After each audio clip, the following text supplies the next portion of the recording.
Today, we're gonna give you a rundown of 3 Toyota Prii. Is that a word? Priuses.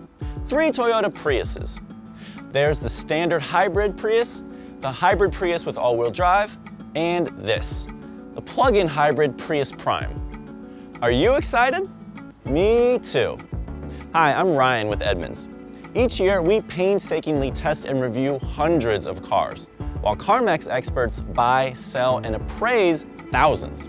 We're combining our car testing knowledge with their experience to help you make the right choice on your next car.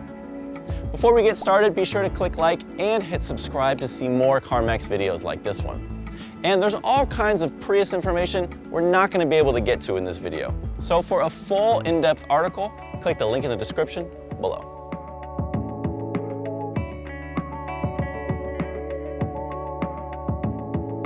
The Toyota Prius that's currently on sale is the 4th generation model.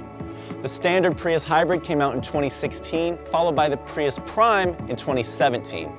And Toyota introduced all-wheel drive to the standard Prius in 2019. Regardless of which model you're looking at, each one uses a hybrid battery pack to provide extra juice to the engine under the hood. With the Prius all-wheel drive, you get an additional rear motor to pair with the one on the front wheels. Now, it's not so much about performance as it is about getting extra traction in inclement weather. My friends in the Northeast, you guys know what I'm talking about. And with the Prius Prime, like we have here, you get a bigger battery pack underneath. Now, you can plug that in to charge it to get up to an EPA estimated 25 miles of all-electric range. That's right, 25 miles, no gasoline, and then amazing Prius fuel economy after that. Now, pricing is always a big factor when it comes to the Prius, because after all, the whole point is bang for your buck, right? CarMax sells the standard Prius hybrid for an average of about $27,500. Now, when it comes to the Prius with all-wheel drive, that goes for an average of about $25,500. Finally, the Prius Prime. CarMax sells these for an average of just over $28,000. Keep in mind, all of those prices are dependent on things like the trim level, mileage, options, and other factors in the particular car you're looking at. From the outside, the Prius still sports a bulbous egg shape that made it famous a long time ago. After all, it's this slippery styling that helps the Prius get its super high fuel economy in the first place. The standard Prius hybrid had kind of an alien-like design when it debuted in 2016. But then came a more reserved look in 2019. Meanwhile, the Prime has always been on the wild side of the family, with dramatic curves and lights that make it stand out. One important distinction is cargo space. Now, on the Prius and Prius all-wheel drive, this is actually a huge strength. The hatchback design creates a lot of room in the back, so you can haul a fair amount of stuff, like large coolers or bicycles, stuff like that. With the Prime, you lose some of that space due to the extra batteries under the floor. The rear seats also don't fold completely flat with the cargo area like they do in the other models. However, we still think this capacity is great for everyday tasks, things like grocery runs or hauling sports equipment. Just know that you're making a sacrifice for that sweet, sweet EV range. Okay, so now we're inside the Prius. And even though this is a Prius Prime, it's also a great example if you're looking for the standard version Prius hybrid, because the interiors are almost identical. Now, there's a clean, airy feel to the cabin, and that shows up both in the styling and in the amount of space that you have in here, which is actually quite generous for such a small, compact sedan. For instance, there is a wide dash from end to end, and then no display in front of the driver here. Instead, that's pushed up all the way here, almost against the windshield. Kind of have to get used to that a little bit. But you also have a clean center console without too many buttons or controls on it. And then some of them are placed up here along with the transmission shifter, and there's kind of a blank space here like they're floating almost. When you take all of that and combine it, there's kind of a whimsical feeling inside the Prius.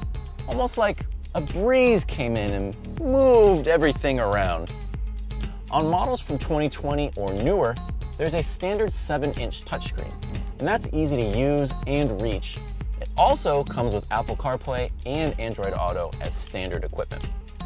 Now, if you want something a little bit bigger, there's also an 11.6-inch screen, like this one, that's laid out in a vertical fashion. And that's on the standard Prius in its limited trim. Now, if it's something that you really want, maybe take a look at a Prius Prime like this one, because with that, you can get it on the XLE or the limited trim. So there's greater availability. Now, the last thing I want to touch on in the interior is just the sheer amount of this glossy piano black plastic that's used inside. I mean, look, it's all over the steering wheel. It's this entire center area. Now, normally, we wouldn't really approve of this much use of piano black because it can easily show smudges and it just doesn't look so nice after a while. However, the whole point of using it is it classes up the joint without charging you too much for it. So in this case, I actually think it adds a lot of much needed personality to the Prius. So we know that the Prius gets stellar fuel economy in all of its variations. But what does that mean for you? Is there any extra work required? For the standard Prius hybrid and its all-wheel drive version, not at all. A hybrid car runs just like a regular car. The electric motor and batteries are there just to give you a boost in mileage and get you going on your way. Now, with the Prius Prime, things are different. To get the most out of it, you need to charge the battery. Remember, it's a part-time EV with an EPA estimated 25 miles of pure electric range. So depending on your commute and access to charging stations, you might not need gas for weeks or months. But when you want to take that weekend road trip, the gas side of the Prius Prime has got you covered. So how does that work? Well, you can plug this handy charger into the car at one end and a regular old household outlet at the other.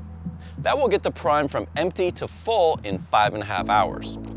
Or you can install a level 2 charger at home and it'll be full in 2 hours.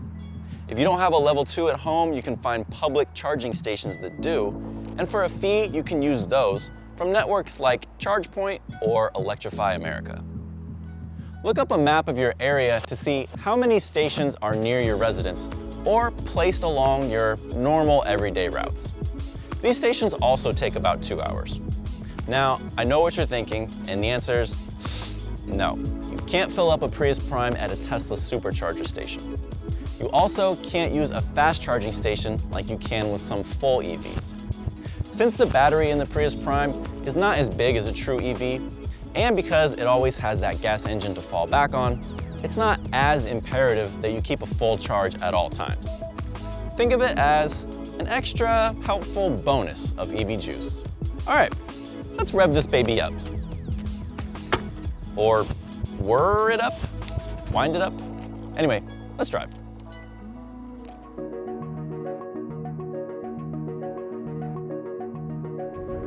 So now we're behind the wheel in the Prius Prime, and the first thing you need to know is it's just not very fast. At our Edmunds test track, we measured a Prius with all-wheel drive going from 0 to 60 miles an hour in a sluggish 10.5 seconds. I mean, you might get outrun by a chess team with that speed. As for the Prius Prime, we found that it actually takes a fraction of a second longer to get to 60 miles an hour. So that means you're just gonna need time and some patience if you want to merge onto the highway or pass somebody on the road. The good news is you get to watch your gas meter stay full for a lot longer than the rest of us. You lucky dog. The more important part though is how the Prius feels. And that's actually pretty agreeable.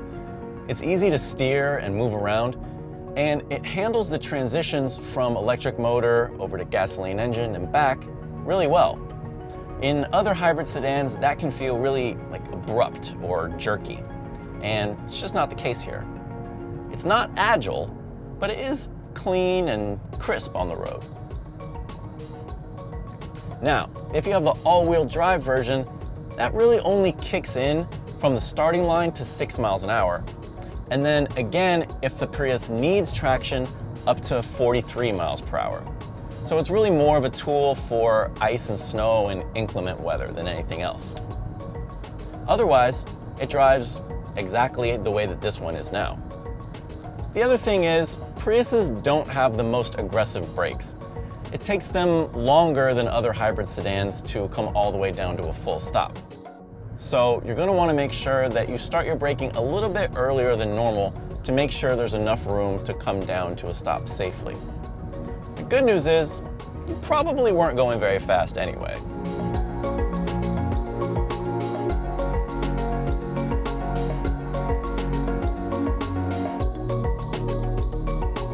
Man, the Prius really has come a long way. From that first little polarizing car that practically looked like a golf cart to the range of vehicles you can choose from today. If you're looking for maximum fuel economy savings, this has been a great option for upwards of 20 years. And if you came to the Prius because you want to save on gas, then why not give the Prius Prime a shot? It's an easy-to-learn plug-in hybrid that's going to get you places on a lot less gasoline. If it fits in your budget, it might be the right pick for you. But if you're more comfortable with the standard Prius hybrid, that's a smart pick too. And having the option of all-wheel drive is a big advantage if you regularly drive on snowy or icy roads. Thanks for watching.